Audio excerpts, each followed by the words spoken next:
Hello friends, welcome to home maker life. तो पूजा में बनाए जाने वाले इस चिन्ह को सतिया या स्वास्तिक बोलते हैं। तो फ्रेंड 99% लोग इस स्वास्तिक को गलत तरीके से बनाते हैं और इसका जो उच्चारण है वो भी गलत ही करते हैं।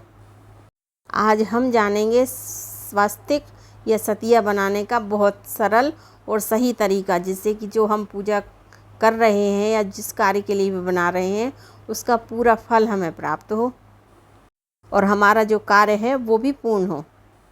हमारे बहुत से धर्म ग्रंथों में स्वास्तिक बनाने का सही तरीका बताया गया है, तो वही तरीका आज हम सीखेंगे। और गलत तरीके से स्वास्तिक बनाकर जो हम गलती करते आए हैं, जो लोग भी करते हैं, वो ना करेंगे। तो चलिए सबसे पहले देखते हैं कि स्वास्तिक किस तरह से बनाते हैं। तो कई लोग इस तरह से स्वास्तिक बनाते हैं, रोली से बनाया इस तरह से और लाइन बनाकर और इस तरह से बनाते हैं। तो ये तरीका बिल्कुल गलत है। इस तरह से स्वास्तिक कभी नहीं बनाना चाहिए। क्योंकि स्वास्तिक में कभी एक लाइन दूसरी लाइन को काटना नहीं चाहिए। अगर लाइन एक दूसरे को काटे तो बहुत ही अशुभ माना जाता है और जो स्वास्तिक हम बनाते हैं उसका फल हमें नहीं मिलता। दूसरा, कुछ लोग इस तरह से भी बनाते हैं। कई लोग इस तरह से भी सतिया बनाते हैं। इसमें इस तरह से हाथ को इस तरह से और इस तरह से चलाया, इस तरह से। इसमें भी लाइन एक दूसरे को काट रहे हैं। तो ये तरीका भी स्वास्तिक बनाने तक का बहुत ही गलत तरीका है। इस तरह से भी नहीं बनाना चाहिए।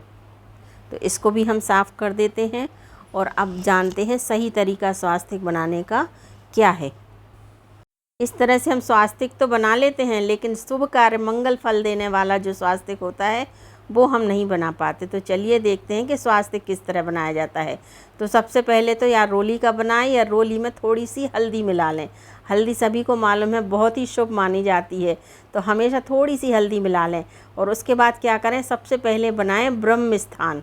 जहाँ भी आपको स्वास्तिक बनाना है उस जगह का सेंटर पॉइंट चुनकर आप सबसे पहले ब्रह्म स्थान को बनाएं। स्वास्तिक बनाने की शुरुआत ब्रह्म स्थान से ही होती है। इसके बाद ऊपर से नीचे हुए करते हुए बनाएंगे हम सबसे पहले। ये जो 4 लाइनें खींची जाती हैं इनको कहते हैं पुरुषार्थ की लाइनें। तो ऊपर से नीचे की ओर खींची जाती हैं धर्म, अर्थ, काम और मोक्ष। ये 4 लाइनों का मतलब यही होता है जो सबसे पहले खींची जाती हैं। तो ऊपर से लेकर ब्रह्म स्थान तक इनको लाया जाता है। इसके बाद ये जो लाइनें बनाई जाती हैं इनको कहते हैं 4 मुक्ति। मुक्ति इनको कहते हैं सायुज्य, सामिष्य, सालोक्य और सारूप। तो ये 4 मुक्ति होती हैं। इस तरह से ये भी ऊपर से और नीचे की ओर इस तरह से बनाते हुए क्लॉकवाइज डायरेक्शन में ये 4 लाइनें इस तरह से बनाई जाती हैं, मतलब बाहर से अंदर की ओर ली जाती हैं। तो ये 4 मुक्ति बनाई जाती हैं। इसके बाद 4 अंतःकरण बनाए जाते हैं। ये जो लाइनें होती हैं इनको 4 अंतःकरण कहते हैं। तो इनका नाम होता है मन, बुद्धि, चेतना और अहंकार। सबसे पहले ऊपर मन, फिर बुद्धि, फिर चेतना और अहंकार।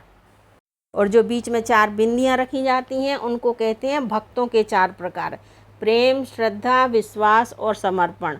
इसके बाद जो लाइनें खींची जाती हैं तो स्वास्तिक को श्री का प्रतीक माना जाता है। तो श्री या लक्ष्मी, इनको कभी खाली नहीं छोड़ा जाता। कहते हैं ना, लक्ष्मी को कभी खाली नहीं छोड़ते। तो यहाँ स्थान बनाया जाता है। ये गणपति जी का परिवार कहलाता है। तो रिद्धि और सिद्धि और शुभ और लाभ, जो पहली वाली लाइन होती है दोनों तरफ की, वो रिद्धि और सिद्धि कहलाती है। और जो बीच वाली लाइन होती है वो शुभ और लाभ कहलाते हैं। तो लक्ष्मी जी हमेशा गणेश जी के साथ ही रहती हैं। तो ये 2 लाइनें, और ध्यान रहे कि ये 2 लाइनों को कभी स्वास्तिक से छोटा नहीं बनाना चाहिए, स्वास्तिक से बड़ी ही होना चाहिए ये लाइन, इस तरह से। तो स्वास्तिक बनाने का सही तरीका ये है। एक बात और ध्यान रखना है कि स्वास्तिक बनाने के लिए हमेशा अनामिका का यूज करें। और स्वास्तिक बनाने के बाद जो ब्रह्म स्थान है वहाँ थोड़ा सा अक्षत जरूर रखें। ब्रह्म स्थान को कभी भी खाली नहीं छोड़ना चाहिए, चाहे घर का ब्रह्म स्थान हो या किसी भी जगह का ब्रह्म स्थान हो। तो आशा है अब आपको सही स्वास्तिक बनाना आ गया होगा। राधे राधे।